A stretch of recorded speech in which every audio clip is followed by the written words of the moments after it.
오늘 우리에게 주시는 하나님 말씀은 민수기 9장 1절에서 14절 말씀입니다. 애굽 땅에서 나온 다음에 첫째 달에 여호와께서 시내 광야에서 모세에게 말씀하여 이르시되 이스라엘 자손에게 유월절을 그 정한 기일에 지키게 하라.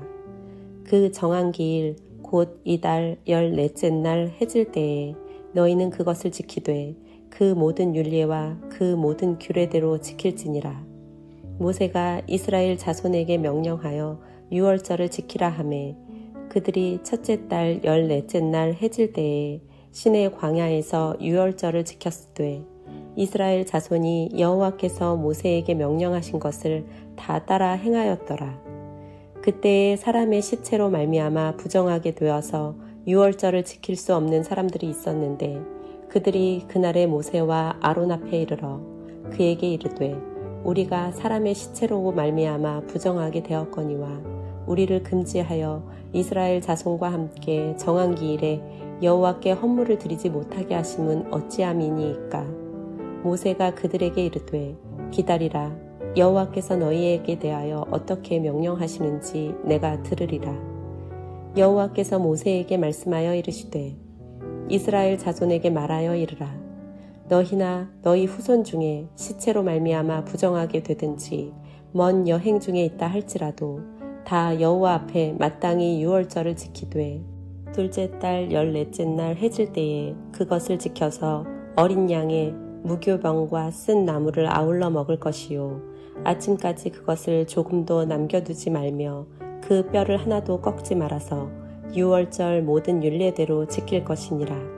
그러나 사람이 정결하기도 하고 여행 중에 있지 아니하면서 유월절을 지키지 아니하는 자는 그 백성 중에서 끊어지리니 이런 사람은 그 정한 기일에 여호와께 헌물을 드리지 아니하였은즉 그의 죄를 담당할지며 만일 타국인이 너희 중에 거류하여 여호와 앞에 유월절을 지키고자 하면 유월절 율례대로 그 규례를 따라서 행할지니 거류민에게나 본토인에게나 그 율례는 동일할 것이니라.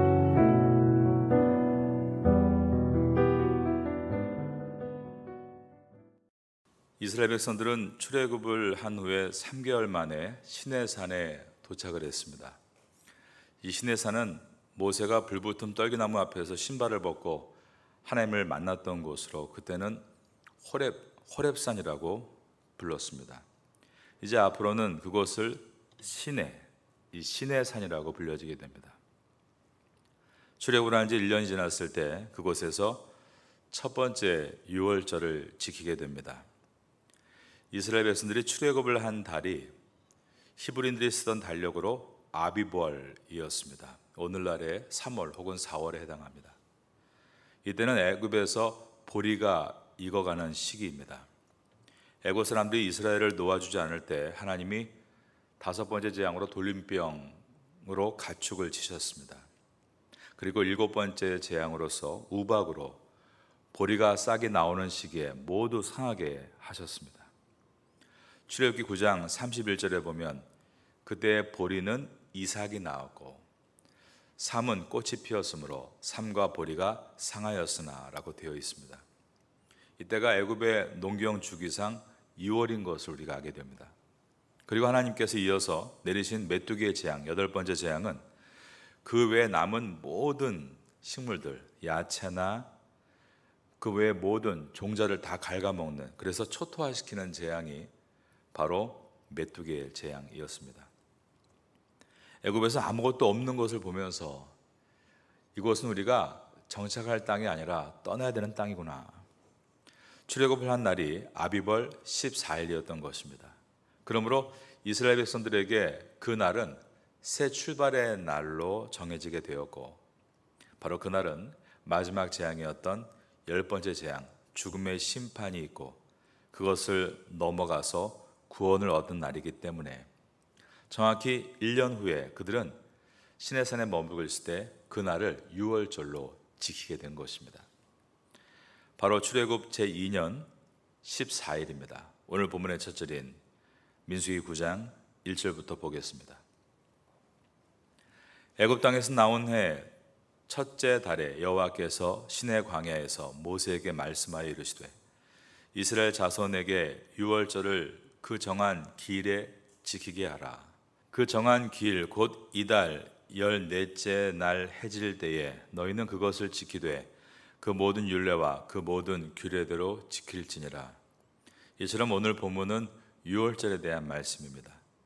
4절입니다.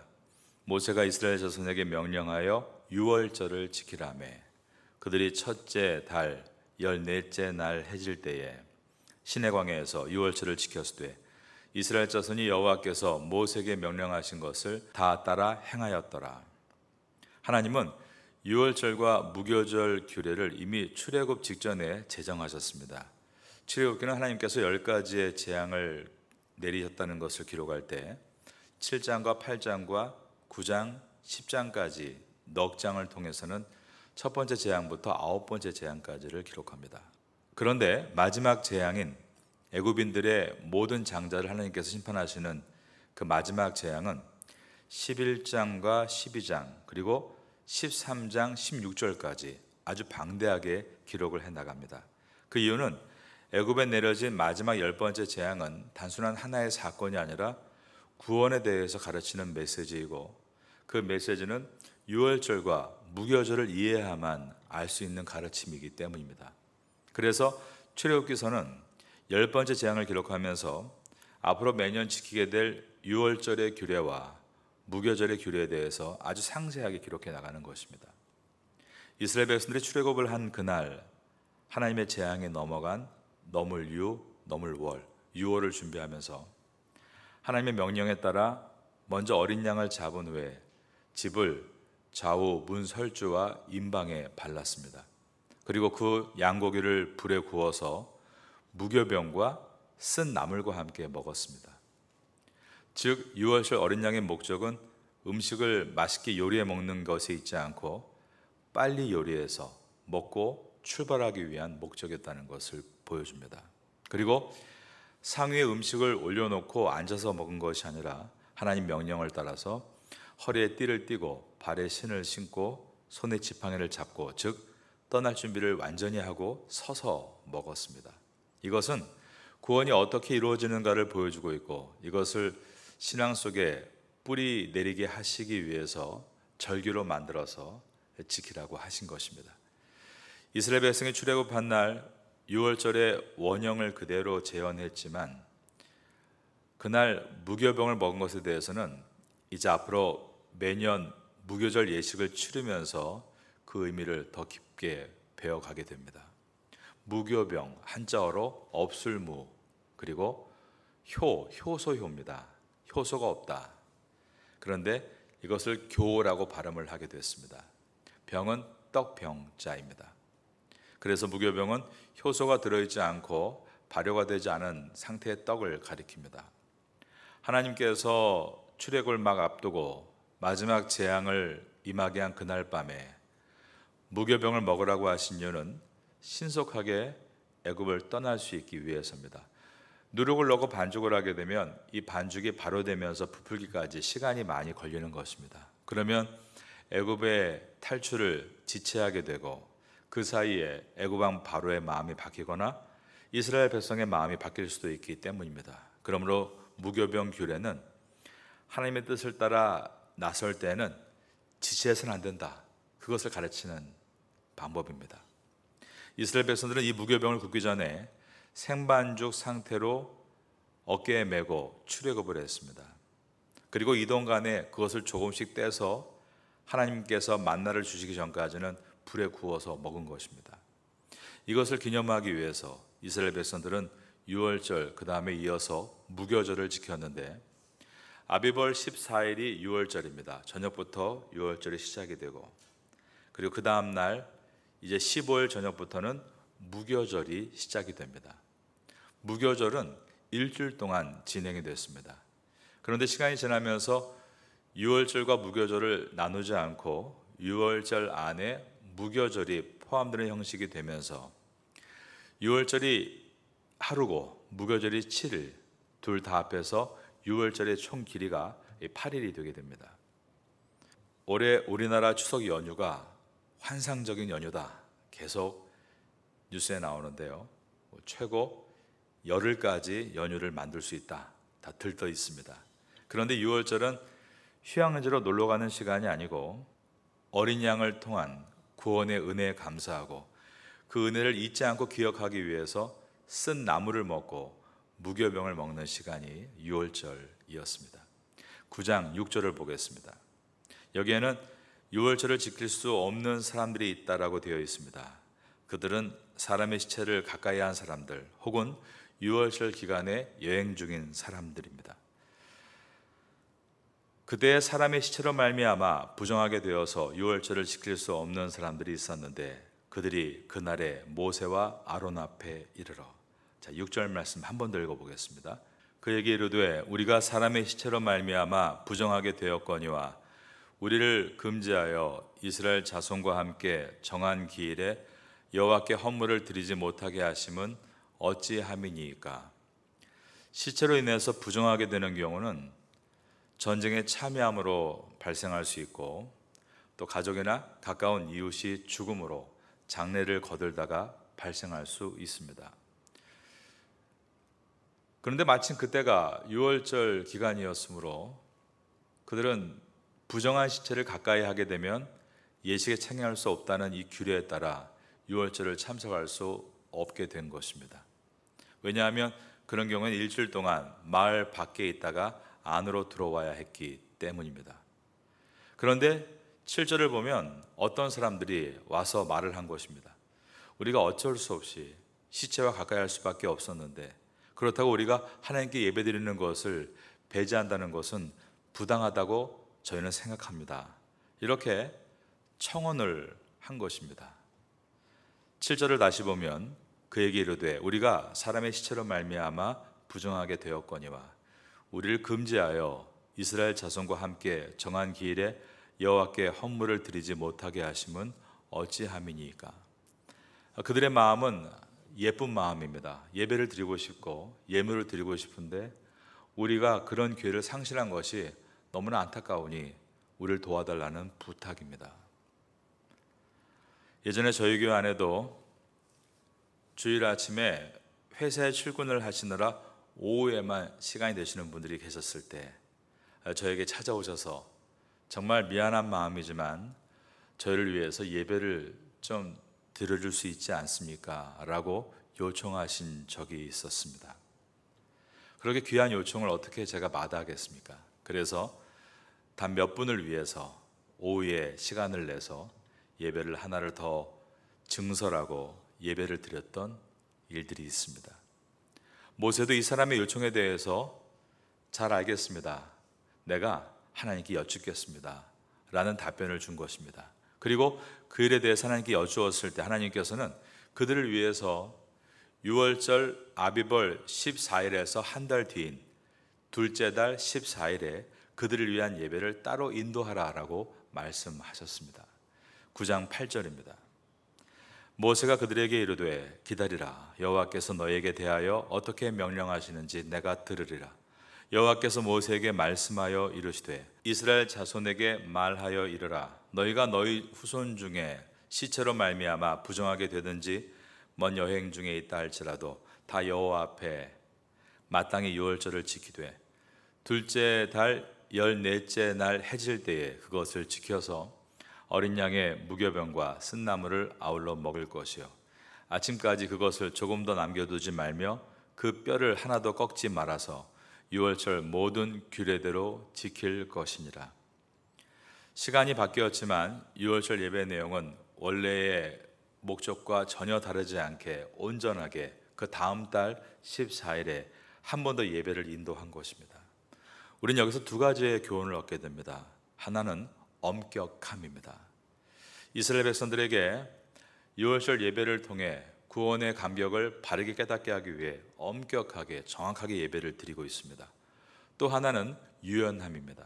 하나님은 백성의 현실을 고려해 주시고 그들의 시간에 유연하게 맞춰 주셨다는 것입니다.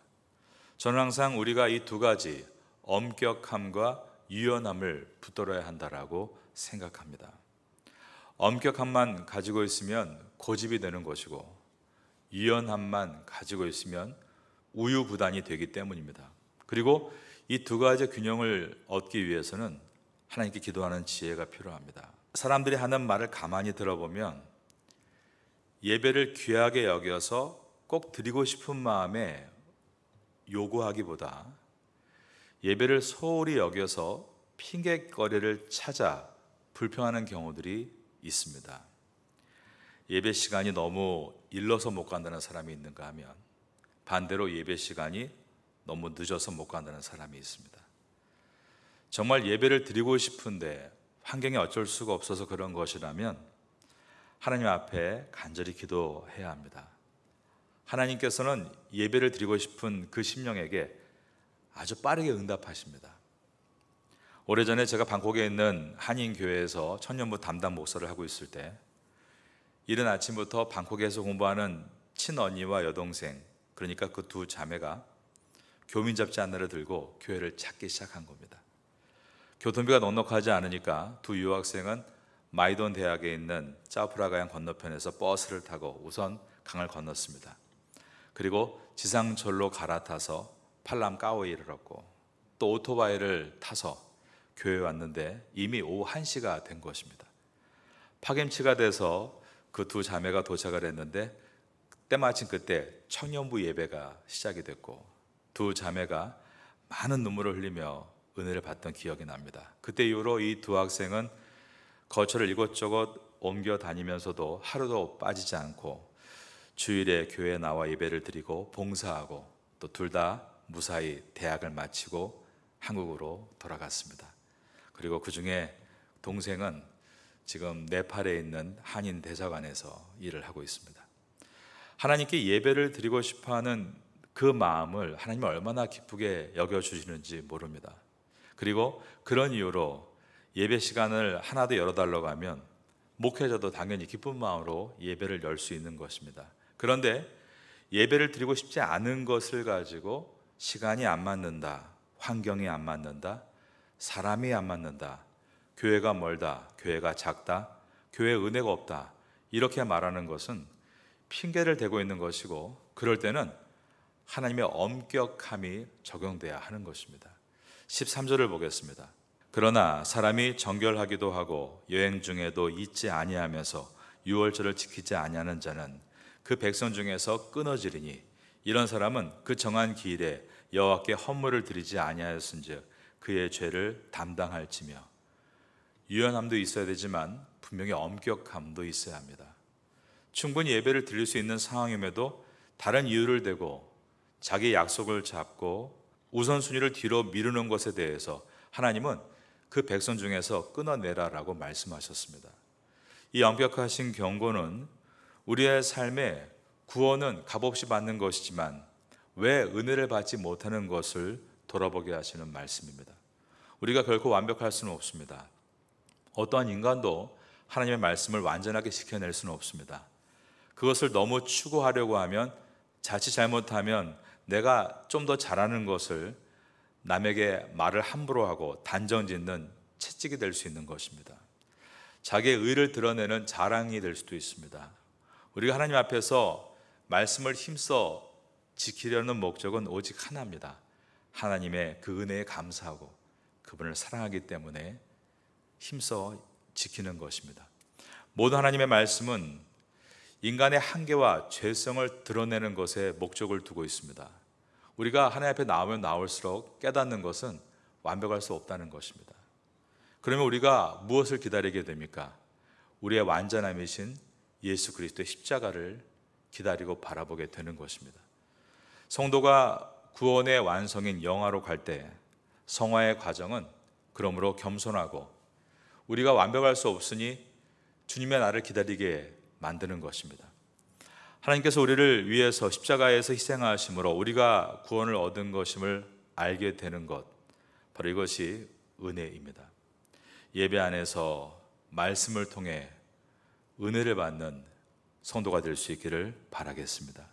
민수기를 지나면서 유월절과 무교절 예식이 예수님의 십자가 희생을 가르치는 것임을 배우라고 주신 이 말씀, 그러므로 우리가 이 민수기를 지나면서 예수님의 십자가를 발견할 수 있다면 최고의 은혜를 얻게 되는 것입니다.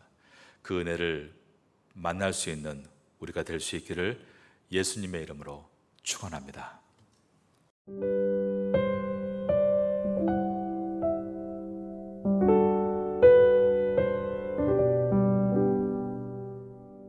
지금은 함께 기도하는 시간입니다. 4월 공동 기도 제목은 첫째, 선교를 위해 기도하는 교회가 되게 하소서. 둘째, 이 지역 교회들의 필요함을 채워주는 교회가 되게 하소서.